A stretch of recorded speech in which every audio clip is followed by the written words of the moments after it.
Hello, my name is Silverexis, and this is my week 1 clear of the new Delsta level 120 NPC fight.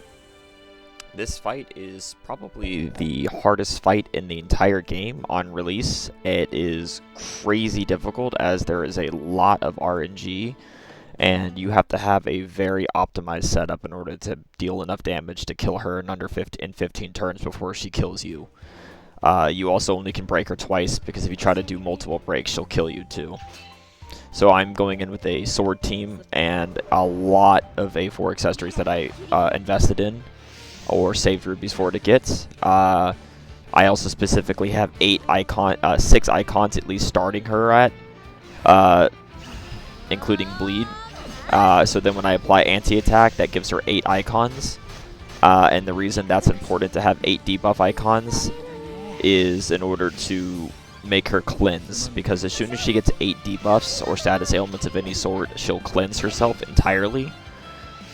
So you want to make her do that turn 1, so that way you don't have to deal with it and you can actually properly set up, because the name of the game is to get fully set up with maximum debuffs, maximum buffs, in order to do as much damage as possible with Elrica's double cast. I also use this ally to help extend physical defense down, because it's really useful to have, and also you have to keep anti-attack up at like all times because she can do some crazy moves. The thing is about this fight is that she is not like super scripted. She has a lot of different moves and she can choose when to use them. So like if you see the hemorrhage icon that's over Signa, if hemorrhage, for example, hits Richard right before you're about to break, he runs over because he'll lose his passive and you'll lose all that damage up on Elrica, for example. So I'm basically just setting up Elrica and getting as much damage as I can in. I even use Saz's defense buff to help stay alive.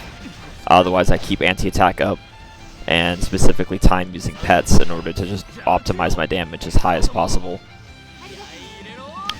This fight also, she can regularly paralyze your units, and even if like Canary dodges, it'll still paralyze her.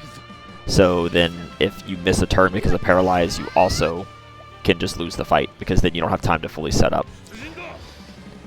I also go, in order to cap physical defense down, I also use Solon to try to inflict combustion on her, or burning, so that way he can apply his debuff to her as well. It's not hard required because it only gets an extra 5%, but it's something.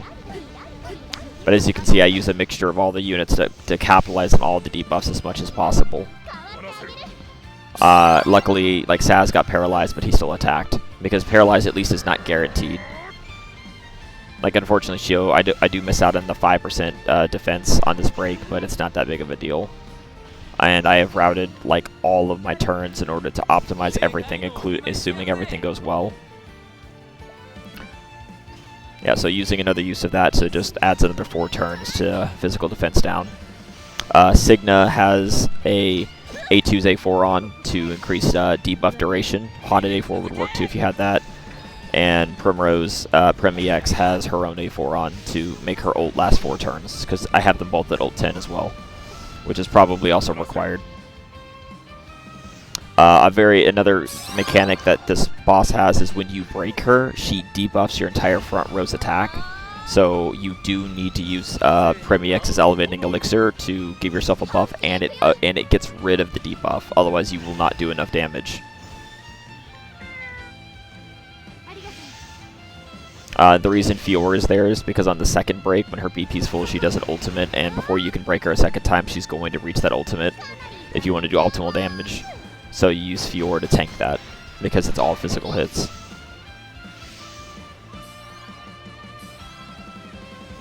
And so the reason I use the Xantos is because that way I can go crazy with Elrica and do a lot of damage like that and get all the BP back because of his ult. And then he can also just do damage cap twice with his 2-hit for 200k, which is just enough that we need.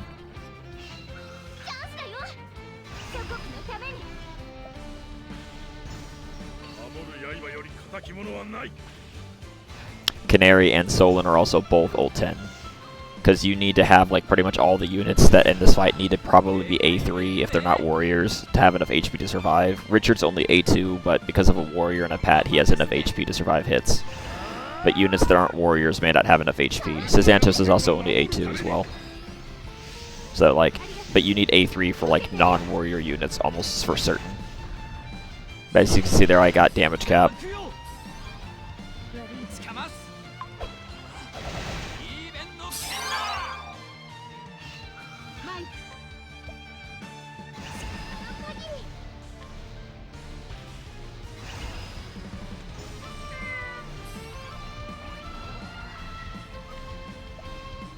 I use the pet to get Solin's ult back.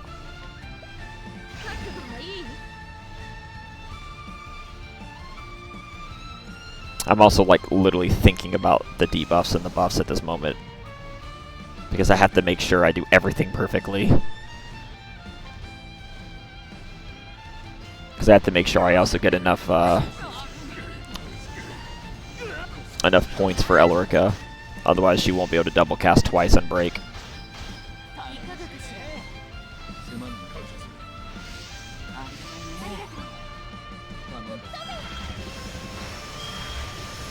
And because of all the icon, Cygnus is doing will do all her hits on that attack, so that way it helps get it closer to break.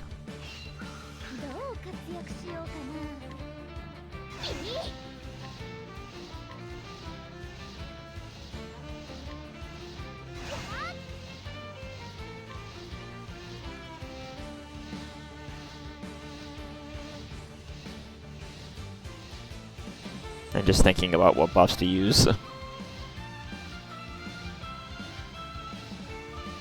I've gotten also very fortunate this fight because also once she's after break 1, she also she gets into a AOE, a 4-hit AOE arrow attack that inflicts weakness, and if you're really unlucky, she can do both her AOEs in one turn, which probably will wipe you, unless you have defense buffs and max anti-attack up.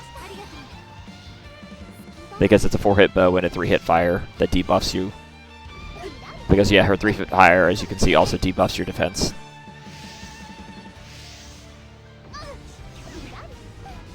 And like if another one of those random target fires had hit Elrica, then I would have died. So like there is a lot of good luck that happens too.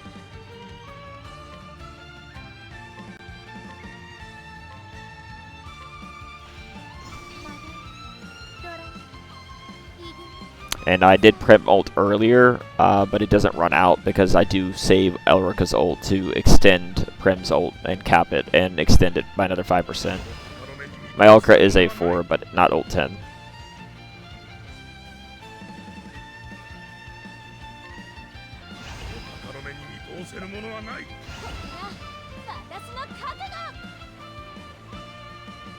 Yeah, so here comes the ultimate, so that's why I have Fior.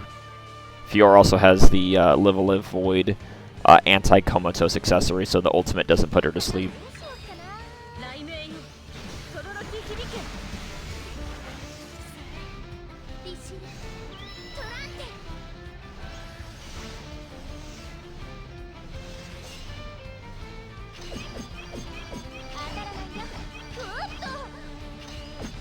Nine hit.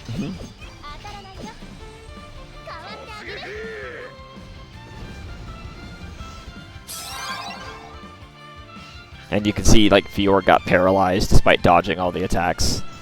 That's what's really annoying, is, like, sometimes paralyze can still happen even if you dodge. I have the speed finally crafted and tuned, so that way, like, Elrica will pop out with her ult to extend Prim's ult on herself and still get the benefits of Richard's ult.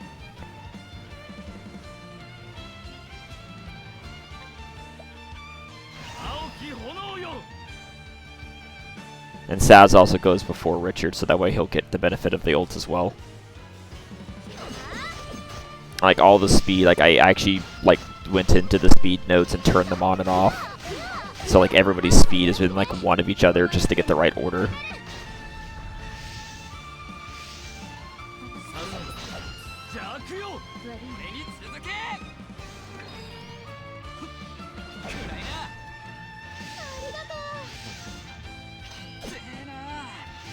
And then right there at the last break, if that was the bleeding attack or the hemorrhage attack, runs would have been over because Richard would have lost his passive.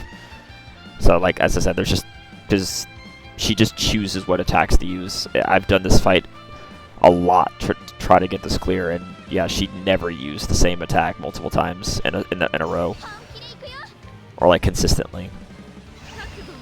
So that's why I found you just have to have her debuffed at all times just to be able to survive whatever she decides to throw at you.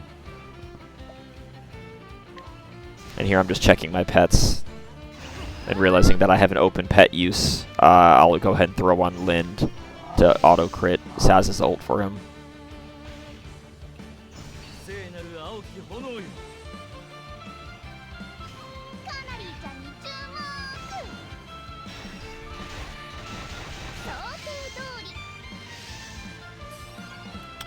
Yeah, and I don't think this is possible without Canary and Solon both ult 10. Because the damage, he just isn't there.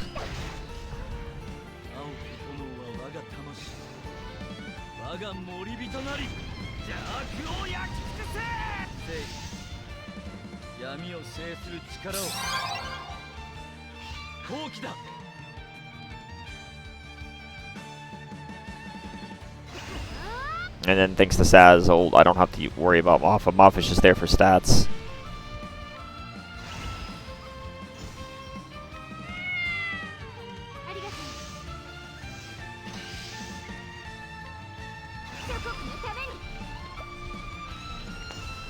And in order to capitalize my damage, I saved the Divine Beast for the second round.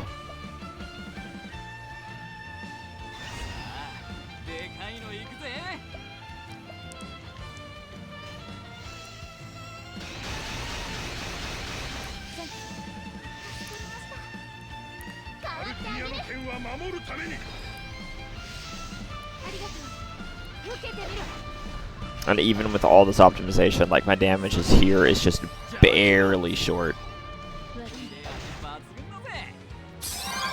So like I start to panic here, but I realize it's like surely I can chip it out if I just. So I use Fior to dodge because the thing about Fior's priority is her priority is like so good that it'll actually beat out a boss coming out of break. So you can use Fior to dodge the out of break attacks, which ends up saving this run. Fior does die, but like it's enough to everyone else lives.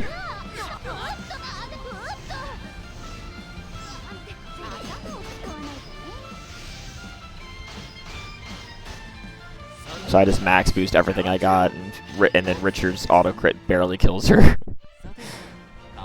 And with that, the torment is at an end. The level 120 is done in the first week.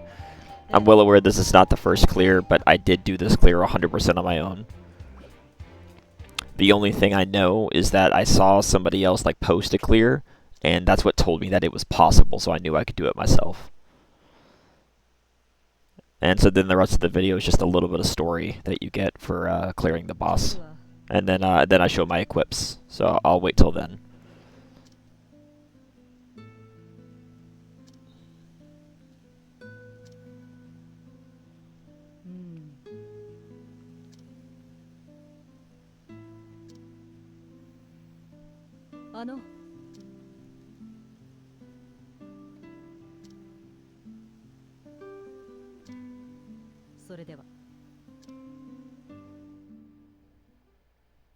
Yeah, I'd like to know what army you were in to be that strong.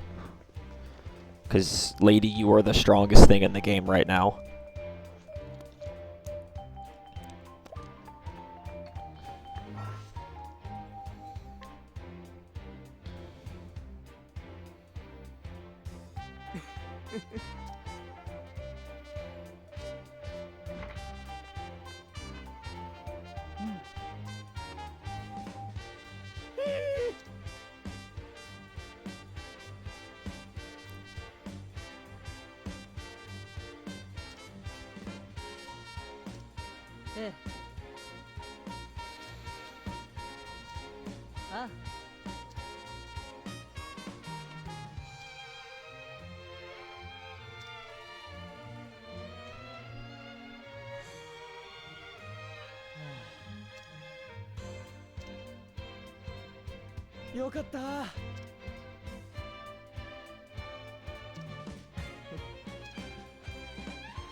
ありがとうございます。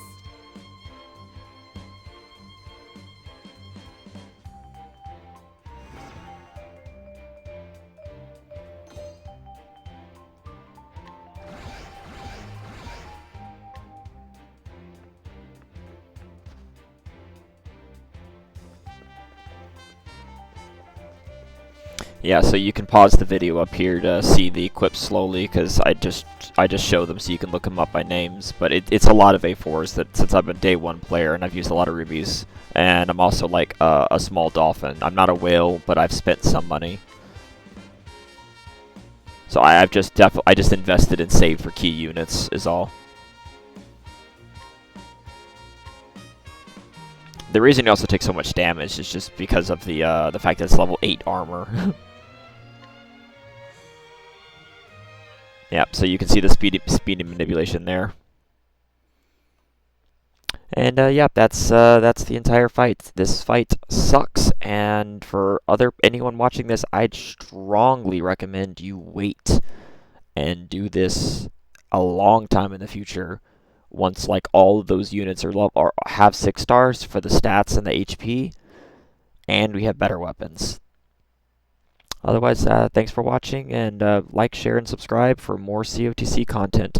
See ya!